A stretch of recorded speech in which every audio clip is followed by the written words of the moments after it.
So today we're going to take a look at the 1/18 scale Joytoy Spetsnaz figure.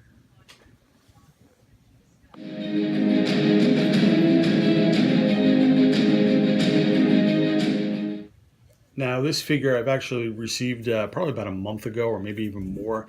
I just haven't gotten around to doing a review or really checking him out in hand. I've been busy with other stuff, but I saw these on Big Bad Toy Store and thought they were just fantastic looking for 1/18 scale. So I picked up a few of them. I do have other ones on the way. This was the first one for me to come into stock and to be shipped. So if I can get them out without ripping the box. There we go.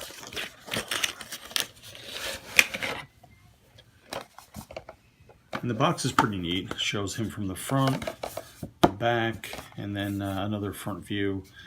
It gives you on the bottom with the UPC code a little more detail about the figure, that type of thing. Anyway, that's that. So he does come in a really neat little case. So that's a nice touch.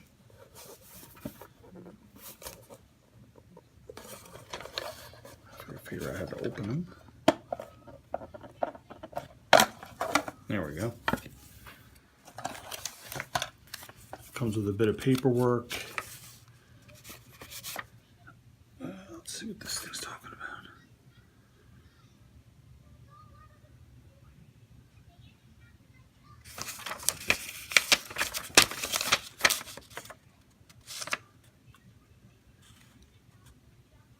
I don't really know what this is about, but I guess I'll figure it out when I get into the figure.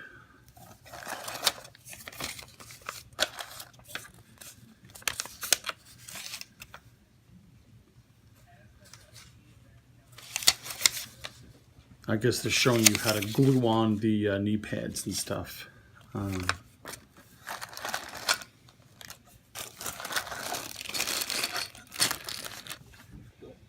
do love the smell of fresh plastic any time of day.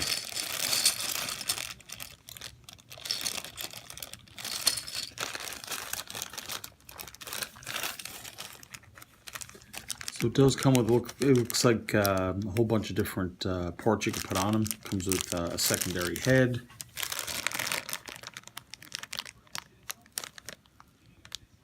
Well, this head looks a lot smaller, so.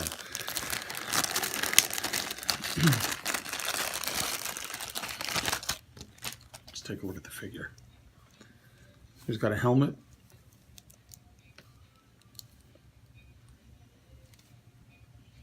Let's see.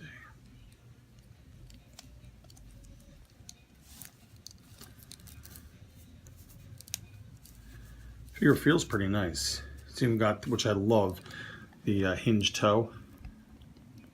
That's one of my favorite parts about the old Marvel Legends line by Toy Biz. That they gave him, but they didn't give him double jointed elbows. Pretty nice detail on the figure. He's got a little comm watch or something there. He's got a vest that, yeah, it does, it comes off. So that's pretty nice little detail.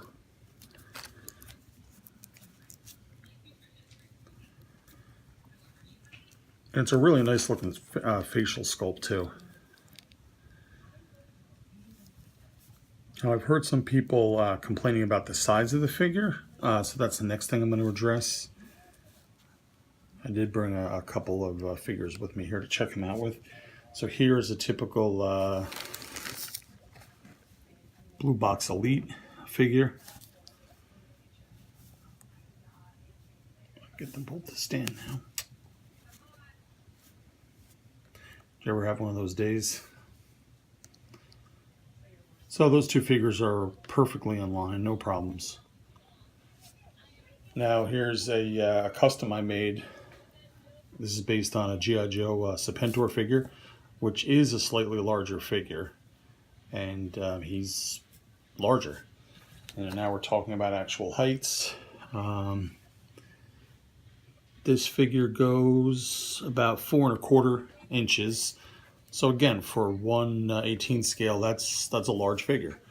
Here we're looking at about 3¾ which is pretty much right in line. And he's a little bit taller at almost 4 inches. So I don't really have any problems with the height. I mean, people are different heights, that type of thing.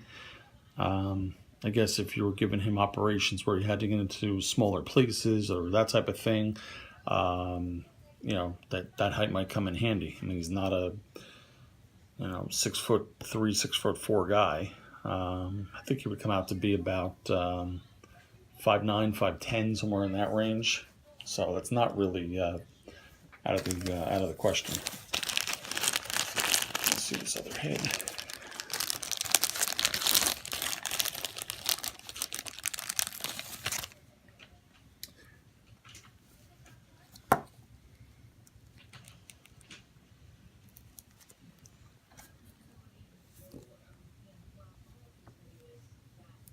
Doesn't really want to come off. I don't want to force it. It's hard to say. I mean, this head just looks really smaller to me.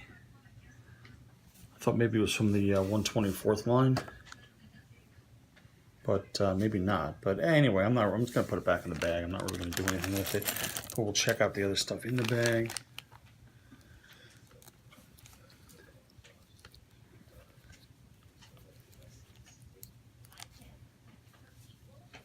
I've also actually ordered one of the 1/24th figures because they look really cool for their size. So yeah, there's all kinds of stuff that you could put on them. There's side armor, there's ammo clips, a bit more armor, side bag. So I guess it's up to you what you want to put on them. And then at the end of the day, I'm assuming they're meant to be glued on, because they don't really stay so great on their own.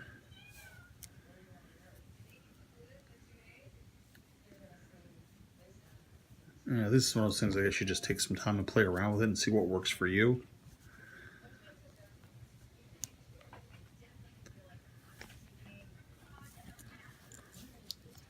But all in all, first impressions, I'm glad I picked them up.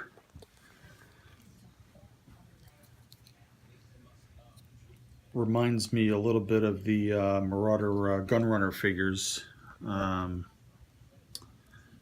that have the modular systems. One thing that's interesting here is that it looks, there should be a little tab in here like this. And this locks right in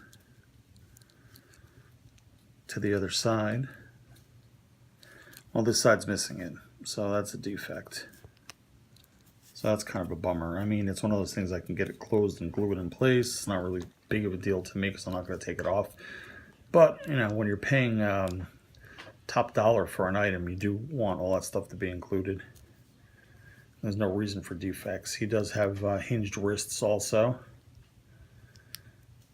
They're a little bit tight, so I'm assuming you got to be careful with that.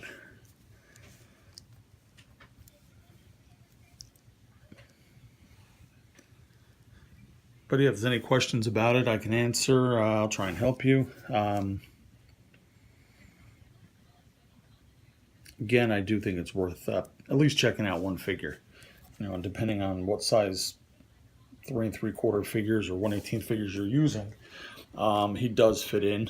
You know, a lot of lines are starting to become a little bigger than what they're advertising.